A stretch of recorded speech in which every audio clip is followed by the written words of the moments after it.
السلام علیکم دوستوں، امید کرتا ہوں کہ آپ خیریت سے ہوں گے۔ سبسکرائب کیجئے میرے چینل کو اور بیل آئیکن ضرور دبائیں سب سے پہلے میرے ویڈیو دیکھنے کے لیے۔ جزاک اللہ خیر۔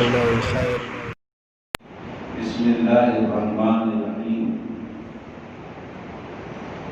ذالک الکتاب لا ریب فیہ، صدق اللہ مولانا العظیم وصدق رسولہ النبی الامین الکریم، ونحن علی ذلک لمن الشاہدین والشاکرین۔ ان اللہ وملائکتہ یصلون علی النبی یا ایھا الذین آمنوا صلوا علیہ وسلموا تسلیما۔ اللهم صل على سيدنا شفيعنا ومولانا محمد وعلى آل سيدنا شفيعنا ومولانا محمد وبارك وسلم۔ صلاة وسلام عليك يا رسول اللہ۔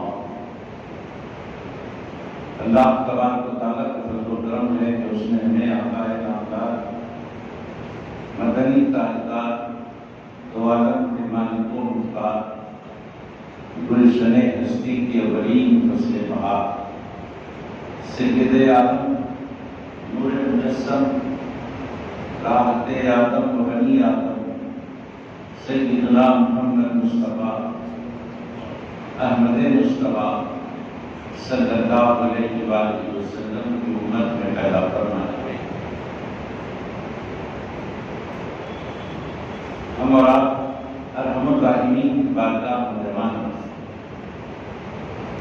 دعا کرتے ہیں پروردگار ہماری عبادات کو اپنے حبیب صلی اللہ علیہ وآلہ وسلم کے طفیل شرف قبولیت عطا فرما۔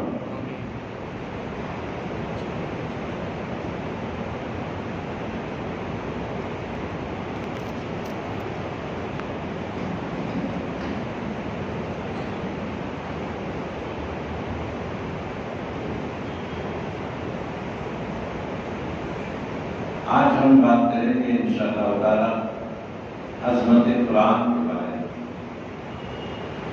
قرآن کریم کی عظمت و جلالت، قرآن کریم کی بزرگی، اس کی مرتبت اور قرآن کریم کی تلاوت اور اس پر عمل پیرا ہونے کی برکت۔ جب یہ باتیں ہم سنیں گے انشاءاللہ تعالی ہمارے اندر قرآن کریم کی طرف میلان بڑھے گا اور قرآن کریم کی جانب جستجو بڑھے گی۔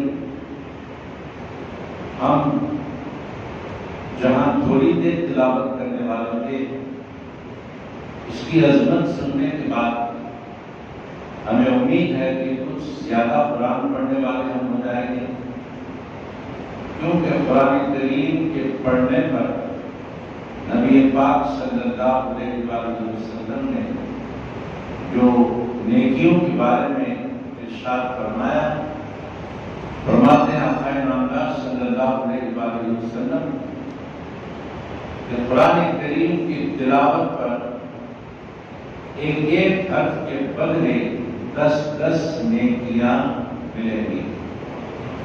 ایک حرف کے پڑھنے پر 10 نیکیاں ملیں گی۔ اس کے بعد نبی پاک صلی اللہ علیہ وآلہ وسلم فرماتے ہیں، میں نہیں کہتا کہ الف لام میم ایک حرف ہے، بلکہ الف ایک حرف ہے، لام ایک حرف ہے اور میم ایک حرف ہے۔ یہ 3 حروف ہیں، ہر حرف کے پڑھنے پر 10 نیکیاں ملتی ہیں۔ یہ قرآن کریم کی تلاوت کی برکت ہے۔ جتنا آپ دیکھتے جائیں قرآن پاک کی عظمت و بزرگی کے بارے میں مضامین نکلتے ہی جائیں گے، نگات نکلتے ہی جائیں گے اور اس کی برکتیں ختم نہیں ہوں گی۔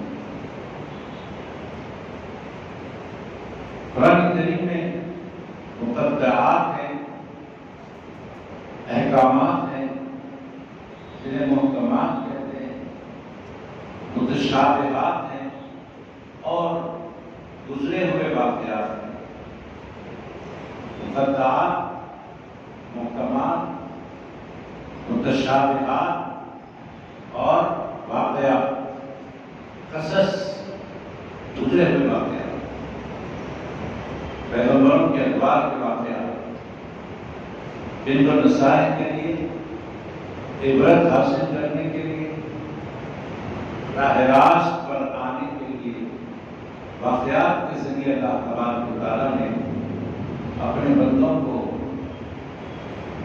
حق کی طرف بلایا۔ تو مقطعات جیسا کہ آپ نے سنا، یہ مقطعات کا نزول قرآن پاک میں ہوا تو کیوں ہوا؟ حالانکہ اس کی کوئی معنی نہیں رہتی۔ آپ دیکھیں قرآن پاک پڑھیں، الف لام میم کے نیچے کوئی معنی لکھے ہوئے نہیں ہوتے۔ تمام آیات کے نیچے اس کا ترجمہ ہوگا، لیکن الف لام میم کے نیچے اس کا کوئی ترجمہ نہیں رہتا۔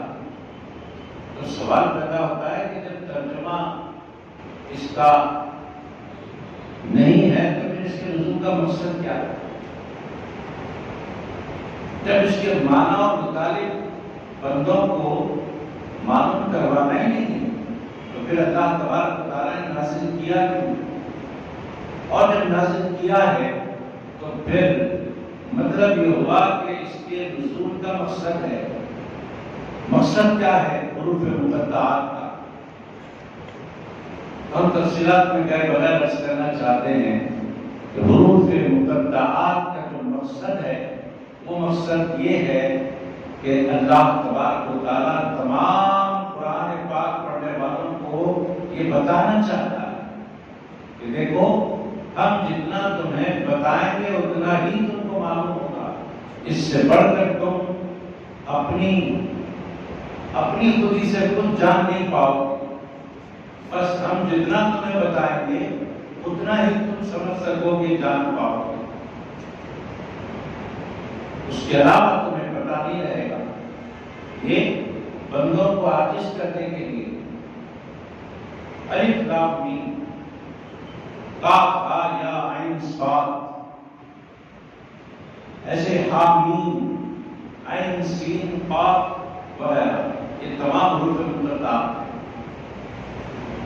تو اللہ تبارک و تعالیٰ کے نزول کرنے کا مقصد یہ ہے مقطعات کے کہ بندوں کو ان کی عاجزی اور انکساری میں رکھا جائے، بندوں کو تکبر سے بچایا جائے۔ اگر سارے معنی اور مطالب بتا دیے جائیں، کچھ بھی چھپا کر نہ رکھا جائے تو پھر بندے متکبر ہو جائیں گے اور یہ کہیں گے کہ ہمیں سارے کا سارا علم آ گیا، یہ ان کے اندر تکبر پیدا ہو جائے گا۔ لہذا کچھ ایسے حروف رکھیں کہ جس کے معنی اور مطالب کو پوشیدہ رکھا جائے تاکہ بندوں کے اندر عاجزی اور انکساری پیدا ہو۔ اور اللہ تبارک و تعالیٰ یہ بھی بتانا چاہتا ہے مقطعات کے ذریعے، جیسا کہ حدیث پاک میں آیا، روح البیان میں یہ حدیث پاک موجود ہے کہ جبرائیل علیہ السلام کاف ہا یا عین صاد سورہ مریم کی پہلی آیت مقطعات والی لے کر آئے اور لانے کے بعد نبی پاک صلی اللہ علیہ وآلہ وسلم کے سامنے سنایا، کہا کاف۔ ہمارے نبی علیہ السلام نے فرمایا علمت اے جبریل جو تم لائے ہو نا وہ میں جان گیا، تم جو لائے ہو نا وہ میں سمجھ گیا کیا ہے۔ پھر سرکار نے فرمایا علمت میں جان گیا، یا علمت عین علمت مجھے معلوم ہے یہ کیا ہے، صاد علمت مجھے پتا ہے کہ اللہ نے ان حروف کے ذریعے کیا بھیجا ہے۔ دیگر آیات نازل ہوئے،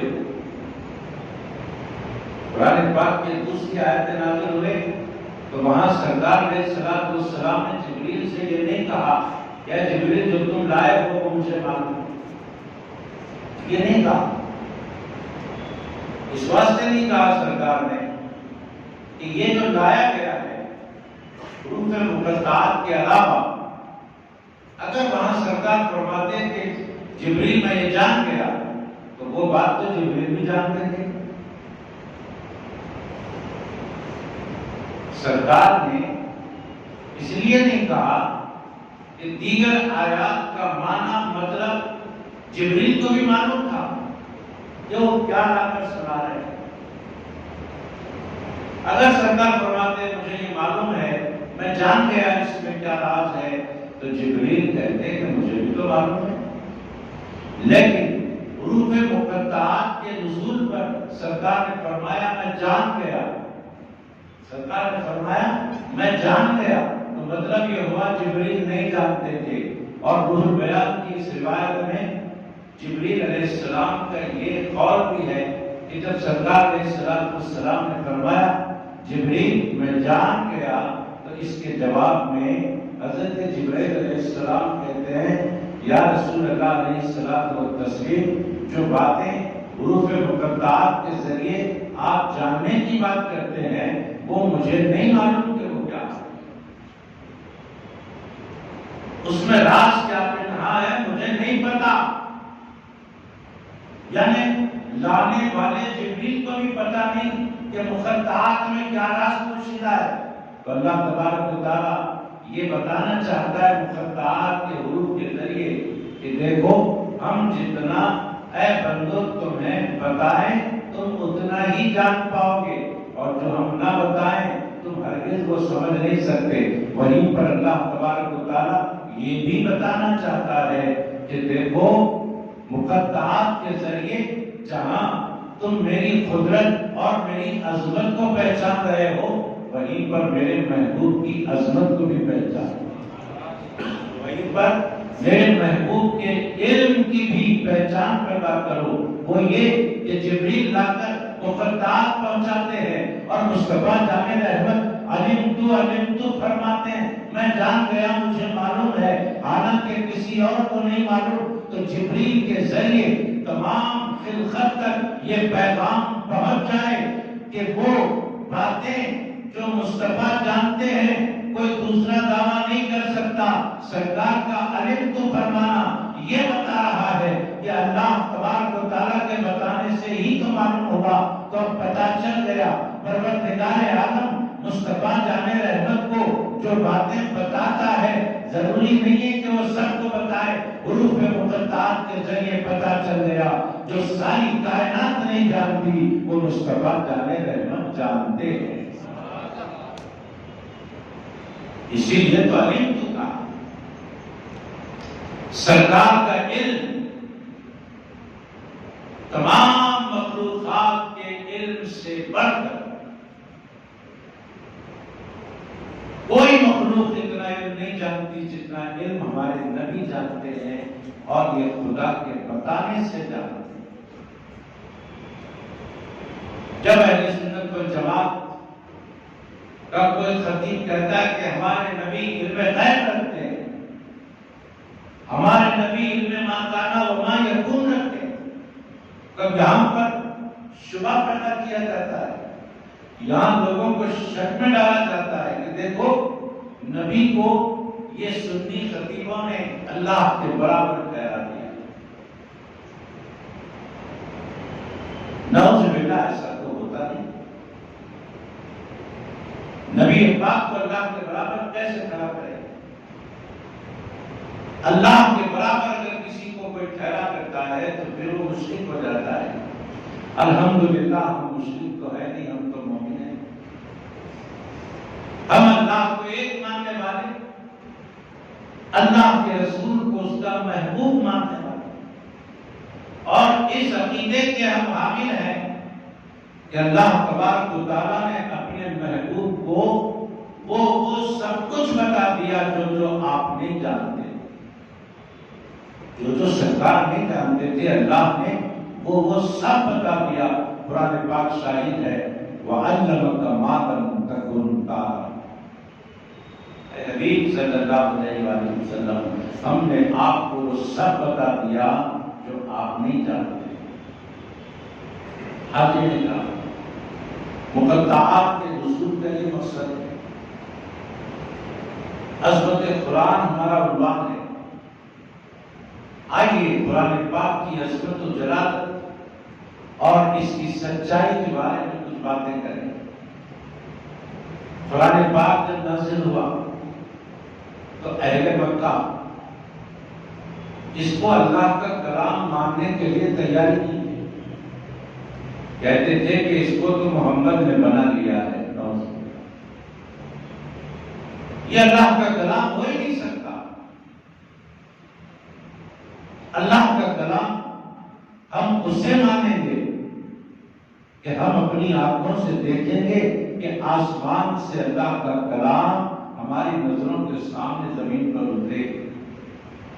کوئی کتاب بادلوں سے ہوتے ہوئے ہمارے پاس آئے، ہم مانیں گے کہ وہ اللہ کا کلام، یا پھر کوئی فرشتہ آ کر ہم سے کہے کہ یہ اللہ کا کلام ہے، تب ہم مانیں گے یہ اللہ کا کلام۔ لیکن حضور کے کہنے سے ہم کیسے مان لیں گے اللہ کا کلام؟ اس کو تو آپ نے بنا دیا۔ نہیں، ہم نہیں ماننے والے۔ آقا نامدار صلی اللہ علیہ وآلہ وسلم نے ان کو لاکھ سمجھایا، لیکن وہ ماننے کو تیار نہیں۔ یہ اللہ کا کلام۔ پروردگار عالم نے ایسے شکوک و شبہات کو دور کرنے کے لیے قرآن پاک کے آغاز پر ہی فرما دیا ذالک الکتاب لا ریب فیہ، ذالک الکتاب لا ریب فیہ، یہ وہ کتاب ہے جس میں کوئی شک نہیں، کوئی تردد نہیں اس کتاب میں، یہ وہ کتاب ہے۔ اور اس خاص بات ذالک کا اشارہ آپ غور کریں، عربی زبان میں قریب والی چیز کو ہاذا کہتے ہیں اور دور والی چیز کو ذالک کہتے ہیں۔ ذالک، اب قرآن پاک کے بارے میں اللہ تبارک و تعالیٰ کو فرما رہا ہے ذالک الکتاب، وہ کتاب جس میں شک نہیں، وہ کتاب جس میں شک نہیں۔ حالانکہ کتاب سامنے موجود ہے، تو پھر اس میں اشارہ بعید لانے کا کیا مقصد ہے؟ یہ کتاب جس میں کوئی شک نہیں، ایسا نہیں فرمایا جا رہا، بلکہ فرمایا جا رہا وہ کتاب جس میں شک نہیں۔ تو یہ وہ کیوں فرمایا، ذالک کیوں فرمایا، ھذا کتاب کیوں نہیں فرمایا؟ وہ کتاب جس میں شک نہیں، تو یہ وہ کا مطلب کیا ہے؟ ایک مطلب تو یہ ہے اس کا کہ قرآن کریم کے نسخے کی طرف اشارہ کرنا مقصد نہیں، قرآن پاک کے نسخے کی طرف، قرآن پاک کے جز کی طرف، قرآن پاک کے پیپر اور پرنٹنگ کی طرف اشارہ کرنا مقصد نہیں ہے۔ ذالکہ میں کتاب تو سامنے ہے، لیکن اس کی بزرگی، اس کی مرتبت، اس کا درجہ بہت اونچا ہے، بہت بلند ہے، تو اللہ تبارک و تعالیٰ نے ذالکہ کا اشارہ اس کی پرنٹنگ، اس کی بینڈنگ کی طرف نہیں، بلکہ اس کی عظمت کی طرف اشارہ کر کے فرماتا ہے وہ کتاب، اشارہ اس کی عظمت کی طرف۔ جی، اور اس کے بعد شک اور شبہ کو دور کیا جا رہا ہے۔ قرآن پاک میں متشابہات ہیں،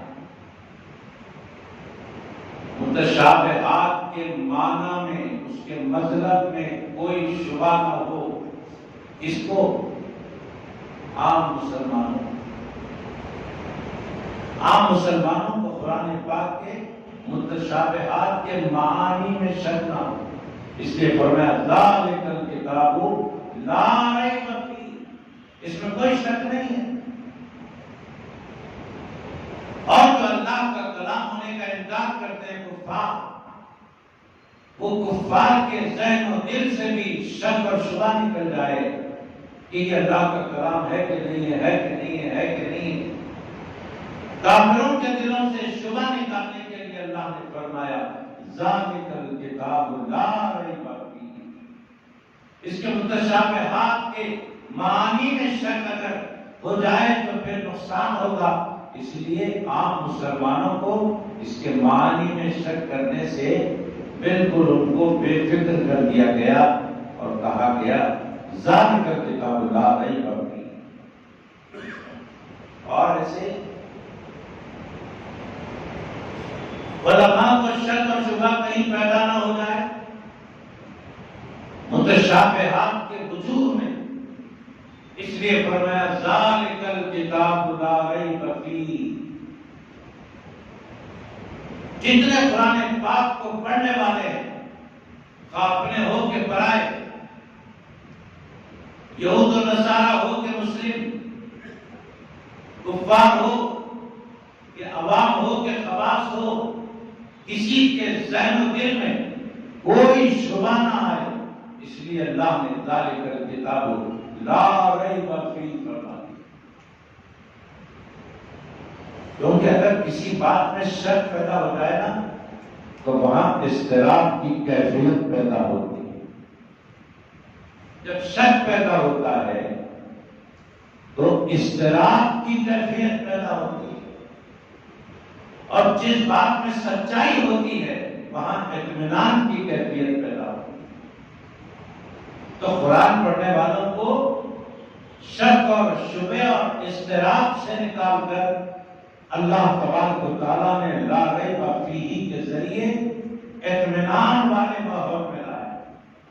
جب قرآن پڑھنے والے دل میں شک اور شبہ لے کر نہ پڑھنا، یقین کے ساتھ پڑھنا کہ یہ کلام الہی ہے، پورے اطمینان کے ساتھ پڑھنا کہ یہ اللہ کا کلام ہے، یہ قرآن کریم کی عظمت ہے، یہ جلالت ہے کہ فاروق اعظم رضی اللہ تعالیٰ عنہ کی تلوار جو اسلام کے خلاف اٹھا کرتی تھی، اسلام لانے کے بعد وہی تلوار اسلام کی تائید میں اٹھنے لگی، اور حضرت عمر فاروق رضی اللہ تعالیٰ عنہ کو اسلام کی دولت جو ملی ہے اس کا ذریعہ قرآن پاک کی عظمت و جلالت ہے۔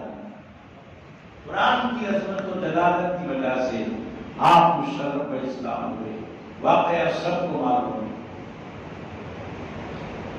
یہ قرآن کریم جس کی عظمت و جلالت کے بارے میں آیا کہ اگر یہ پہاڑ پر نازل کیا جاتا، یہ قرآن پہاڑ پر نازل کیا جاتا تو اس کی جلالت سے پہاڑ ریزہ ریزہ ہوتا۔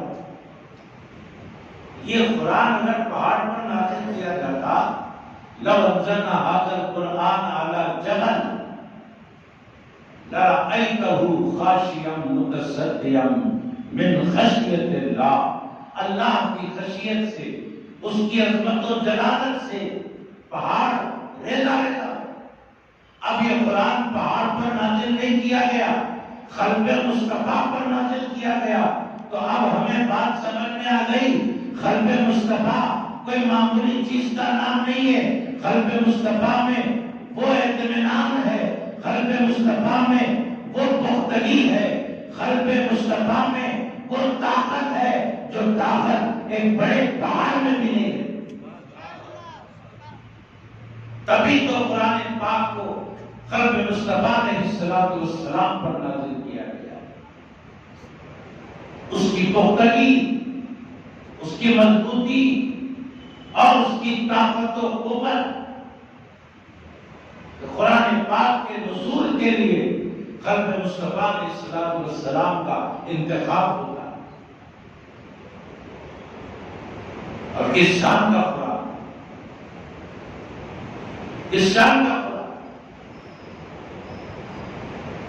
آپ پڑھتے ہوں گے قرآن پاک میں وہ عبارت جہاں لکھا ہوتا ہے یہ سورت مکی ہے، یہ سورت مدنی ہے، یہ سورت غاری ہے،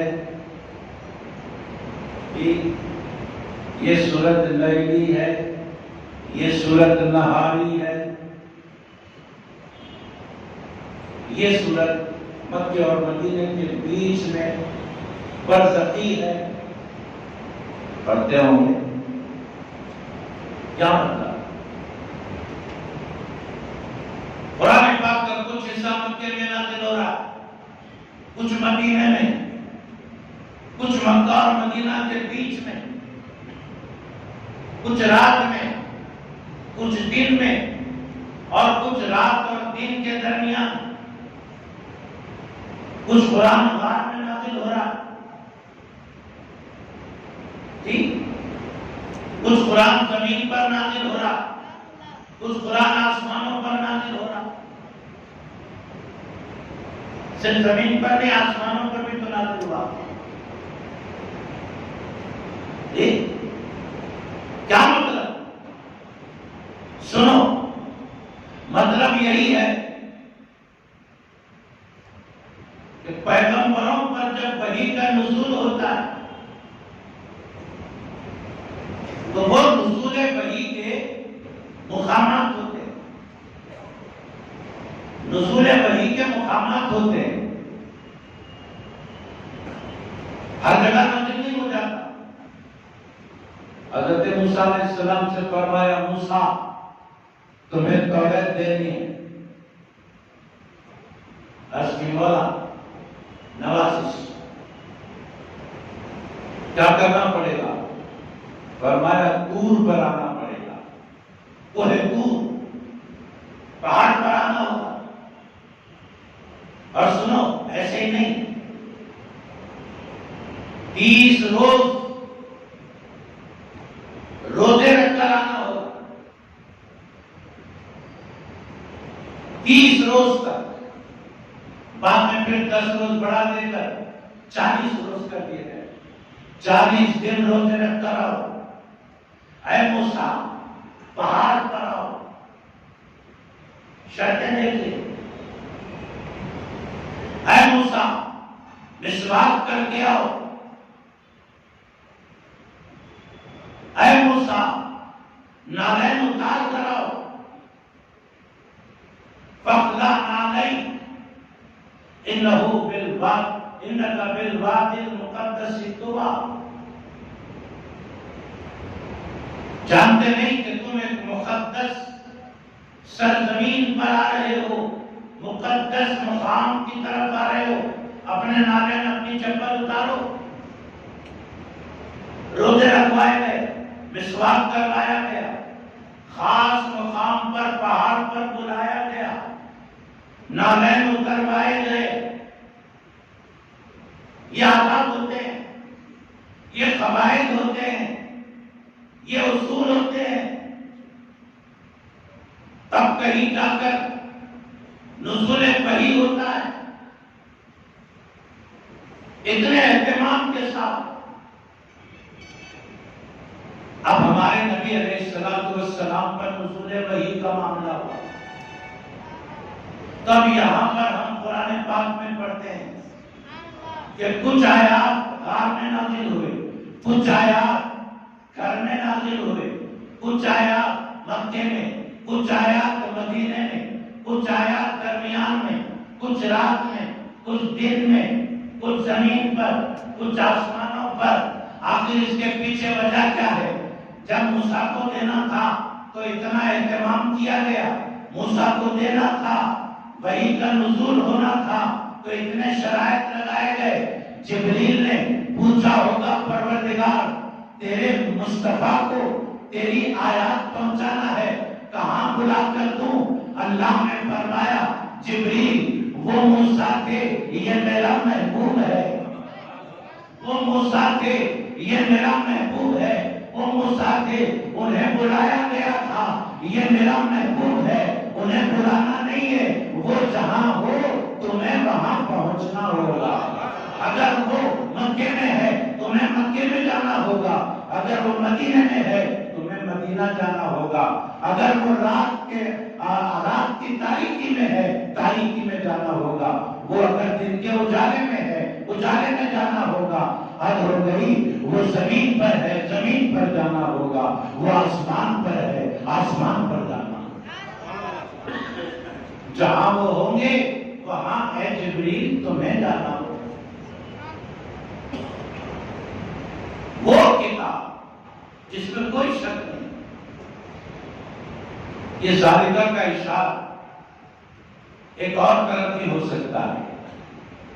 فرمایا گیا کتب سابقہ میں اللہ تبارک و تعالیٰ نے سابقہ کتب میں فرمایا تھا، توریت میں، زبور میں، انجیل میں، کہ ہم قرآن پاک نازل کریں گے.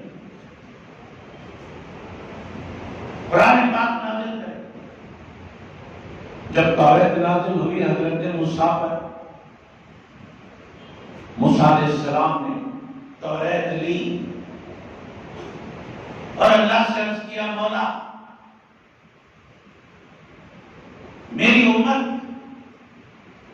اتنی بڑی توریت کیسے پڑھ پائے گی؟ اللہ تبارک و تعالیٰ نے فرمایا اے موسیٰ سنو، اس سے بھی زیادہ بھاری کتاب میں اپنے محبوب کے خلق پر نازل کرنے والا ہوں. اس سے بھی بڑی ضخیم اور بھاری میرے محبوب پر نازل کرنے والا ہوں. عرض کی مولا میں توریت دیکھ کر یہ سوچ رہا ہوں کہ میری امت یہ کیسے پڑھ پائے گی، اور اس سے بھی بھاری کتاب تو اپنے محبوب پر نازل کرے گا تو پھر ان کی امت کیسے پڑھے گی مولا؟ اللہ فرماتا ہے کہ اے موسیٰ میں اس امت پر قرآن کا پڑھنا آسان کر دوں گا. قرآن کا پڑھنا آسان کر دوں گا. اتنا آسان کر دوں گا کہ امت محمدیہ کا چھوٹا بچہ بھی اسے زبانی یاد کر لے گا. زبانی یاد کر لے. اتنا آسان کر دوں گا. ذالکہ الکتاب لا ریب فیہ. توریت، زبور، انجیل، ان کتابوں میں لکھا ہے اللہ نے فرمایا تھا کہ قرآن نازل کروں گا قرآن نازل کروں گا. تو ذالکہ الکتاب کا جو اشارہ ہے بعید کا، وہ اشارہ انہی کتب سابقہ کی طرف ہے. اسی لیے اللہ نے توریت، زبور، انجیل کی طرف اشارہ کرتے ہوئے فرمایا وہ کتاب جو کتب سابقہ میں ذکر کی گئی تھی، وہ کتاب جو کتب سابقہ میں مذکور ہے، وہ کتاب جس میں کوئی شک نہیں. تو ذالکہ کا ایک اشارہ کتب سابقہ کی طرف بھی ہے. اسی لیے بعید کا اس میں اشارہ لایا گیا. حاضرین محترم، قرآن پاک کی عظمت و جلالت کے بارے میں بات ہو رہی ہے. قرآن تو نازل ہو گیا. اللہ کو نازل کرنا تھا، نازل کر دیا. رسول پاک صلی اللہ علیہ وآلہ وسلم کو پہنچانا تھا، پہنچا دیا. اب ہمارا کام کیا ہے؟ ہمارا کام ہے اس سے اکتساب فیض کرنا. ہمارا کام ہے قرآن سے ہدایت لینا. ہمارا کام ہے قرآن سے شفا لینا. ہمارا کام ہے قرآن سے رحمت لینا. اللہ نے نازل کر دیا، اللہ کے رسول نے پہنچا دیا، اور ہم نے اس سے کچھ حاصل نہیں کیا تو پھر یہ ہماری محرومی نہیں تو اور کیا ہے؟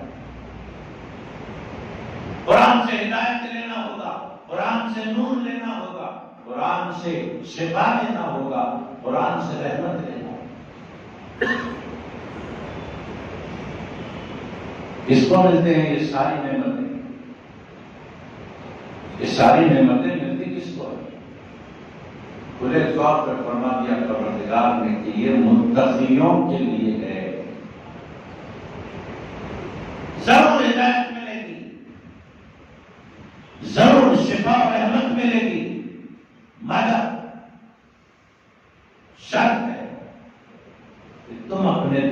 اللہ کا ڈر پیدا کرو، تم اپنے دل میں اللہ کا خوف پیدا کرو۔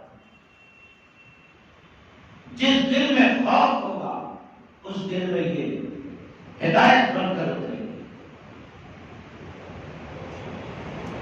تقویٰ اور پرہیزگاری کی ضرورت ہے۔ قرآن تو سب کے لیے اترا، ہدی للناس، یہ سارے لوگوں کے لیے، ساری انسانیت کے لیے ہدایت ہے، مگر وہی ہدایت پاتے ہیں جو متقی ہیں، جو اللہ سے ڈرنے والے۔ اللہ سے ڈرنے والا کیسا ہوتا ہے معلوم؟ اللہ سے ڈرنے والا قدم قدم پر اللہ کی مرضی کے آگے اپنی مرضی کو قربان کرتا ہے۔ اللہ سے ڈرنے والا اللہ کے ارادے کے آگے اپنے ارادے کو قدم قدم پر قربان کرتا ہے۔ اللہ سے ڈرنے والا اللہ کے احکامات کے آگے قدم قدم پر اپنے خواہشات کو قربان کرتا ہے۔ یہ اللہ سے ڈرنے والا۔ حضرت ابن سیرین رحمۃ اللہ علیہ بڑے بسا بزرگ گزرے۔ ابن سیرین بڑے مالدار آدمی تھے، ان کے یہاں گھی سے بھرے ہوئے 40 برتن تھے، 40 برتن گھی سے بھرے ہوئے۔ خادم نے ایک برتن میں سے چوہا نکال کر لایا، مرا ہوا چوہا۔ حضرت ابن سیرین رحمۃ اللہ علیہ کے سامنے رکھ دیا، کہا حضرت یہ گھی کے ایک برتن میں سے مجھے ملا۔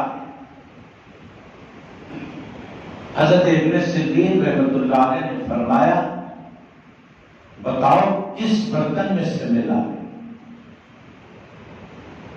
کس برتن میں سے ملا؟ خادم کہتا ہے حضور مجھے یاد نہیں ہے کہ کون سے برتن میں سے میں نے یہ نکالا، میں بھول گیا۔ اب حضرت ابن سیرین رحمۃ اللہ علیہ سوچنے لگے کسی برتن میں چوہا گر کر مر جائے تو وہ برتن میں رکھی ہوئی چیز ناپاک ہو جائے۔ اب میں وہ ناپاک گھی تو استعمال نہیں کر سکتا، اور خادم کو بھی پتا نہیں ہے کہ کون سے برتن سے نکالا۔ میں اگر اپنے اندازے سے کوئی برتن اگر مان بھی لوں کہ اس برتن سے نکالا ہوگا، ہو سکتا ہے وہ برتن نہ ہو، میرا اندازہ غلط ہو جائے۔ اب دیکھیے شریعت اسلامی کی پاسداری کا نمونہ دیکھیے، شریعت پر عمل کرنا اس کو بولتے ہیں۔ اگر خادم کہہ دیتا کہ میں نے اس برتن سے نکالا ہے تو وہ برتن میں جو گھی رکھا ہوا تھا اس کو ناپاک سمجھ کر پھینک دیا جاتا، مگر خادم کہتا ہے کہ میں نے بھول گیا، تو حضرت ابن سیرین رحمۃ اللہ علیہ نے پرواہ نہیں کی، پورے 40 برتن بہا دیے، پورے 40 برتن بہا دیے۔ معمولی بات ہے نہیں،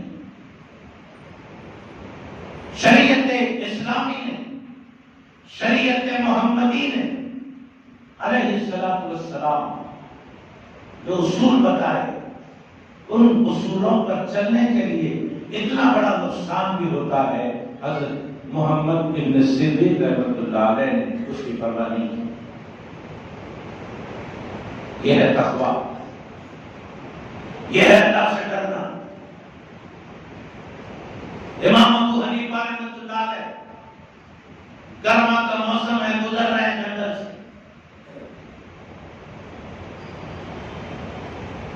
چاہا کہ ایک درخت کے نیچے بیٹھ جاؤں، کہیں نہیں بیٹھے، درخت راستے میں ملا مگر بیٹھے نہیں۔ ساتھیوں نے پوچھا حضور والا درخت گھنا ہے، اس کے نیچے کچھ دیر بیٹھ جائیں آپ کو راحت ملے گی، اتنی تیز دھوپ ہے۔ امام ابو حنیفہ رحمۃ اللہ علیہ نے فرمایا میں ضرور اس کے نیچے بیٹھتا، لیکن اس لیے نہیں بیٹھ رہا ہوں کہ یہ جھاڑ کس کا ہے مجھے پتا ہے، یہ جھاڑ کا جو مالک ہے وہ مجھ سے قرض لیا ہوا ہے، اور اس کے مالک کو قرض دے کر اس کے جھاڑ سے چھاؤں کا فائدہ اٹھانا یہ سود میں داخل ہو جائے گا، اور میں سود کی کمائی حاصل کرنا نہیں چاہتا، اس غرض سے مجھے دھوپ میں چلنا گوارا ہے، اس درخت کے نیچے بیٹھنا گوارا نہیں۔ یہ تقویٰ ہے، اسے کہتے ہیں تقویٰ، اسے کہتے ہیں اللہ سے ڈرنا۔ حضرت بایزید بستامی کو دیکھیے، وہ بایزید عام مسلمانوں سے درجہ اونچا ہوتا ہے،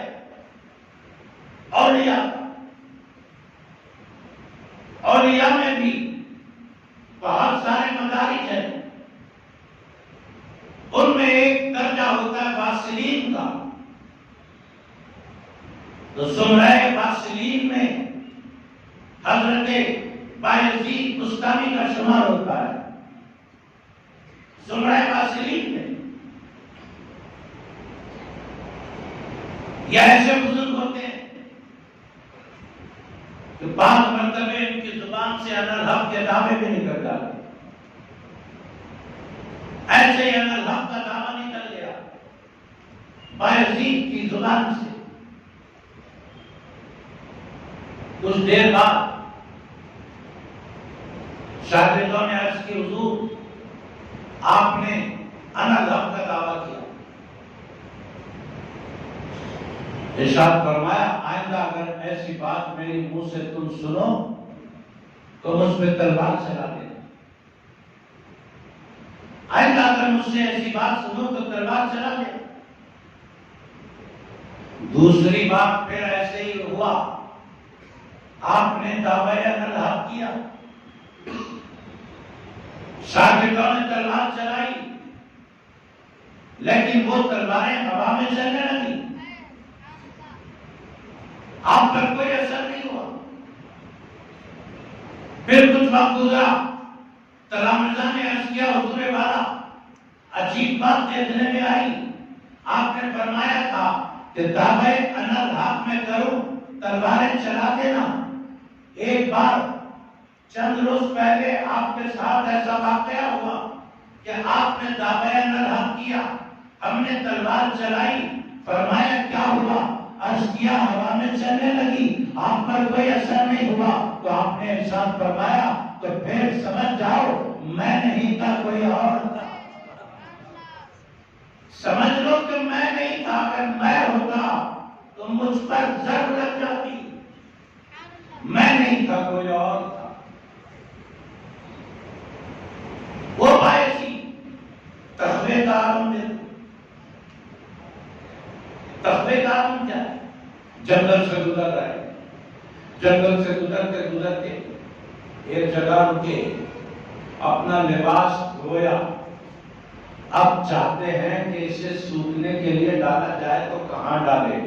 ساتھیوں نے کہا ہریالی پر ڈال دیں، آپ نے فرمایا ہریالی پر ڈالوں تو جانور جو ہریالی گھاس کھاتے ہیں ان کا حق مارا جائے گا، اتنی جگہ میں گھیر لوں گا تو جانوروں کو تکلیف ہو جائے گی۔ کہا ساتھیوں نے یہ جو درخت نظر آ رہا ہے اس کی ٹہنی پر ڈال دے، حضرت نے فرمایا ٹہنی پر ڈالوں گا تو میرے خمیص اور میرے لباس سے اس پر بوجھ ہو جائے گا، خامخواہ کسی ٹہنی پر میں بوجھ ڈالنا نہیں چاہتا، اسے زحمت دینا نہیں چاہتا۔ ساتھیوں نے کہا ٹھیک ہے، یہ دیوار نظر آ رہی ہے، اس میں میخ مار دیجئے اور اس پر کپڑے ڈال دیجئے، سوکھ جائیں گے۔ حضرت نے فرمایا بھائی وہ دیوار کسی اور کی ہے، اس میں میخ مارنے کا مجھے کیا حق بنتا ہے، مجھے کیا اختیار ہوتا ہے؟ تو ساتھیوں نے پوچھا پھر آپ یہ کپڑے کیسے سکھائیں گے؟ حضرت نے فرمایا میں خود اپنے بدن پر ڈال کر سکھا لوں گا، اپنے ہی بدن پر ڈال کر دھوپ میں اپنے کپڑے سکھا لیے۔ بتانے کا مقصد یہ ہے متقین ایسے ہوتے ہیں، تقویٰ پرہیزگاری والے ایسے ہوتے ہیں۔ ان بزرگوں کو دیکھو، پھر اپنی زندگیوں پر غور کرو کہ ہماری زندگیاں، ہمارے عادات و اطوار کیا یہ بزرگوں سے میل کھاتے ہیں کہ نہیں؟ ہمارے عقیدے، ہمارے اعمال ان بزرگوں کے عقیدوں سے، اعمال سے مناسبت رکھتے ہیں کہ نہیں رکھتے؟ یہ دیکھنا ہوگا۔ اگر مناسبت نہیں رکھتے ہیں تو پھر ہمیں وہ مناسبت پیدا کرنی ہوگی۔ کبھی قرآن پاک سے ہدایت ملے گی، شفا ملے گی، رحمت ملے گی۔ اللہ سے دعا کرتے ہیں جو کچھ کہا گیا، سنا گیا، اس پر ہم سب کو عمل کی توفیق عطا فرمائے۔ صلی اللہ تعالی علیہ وسلم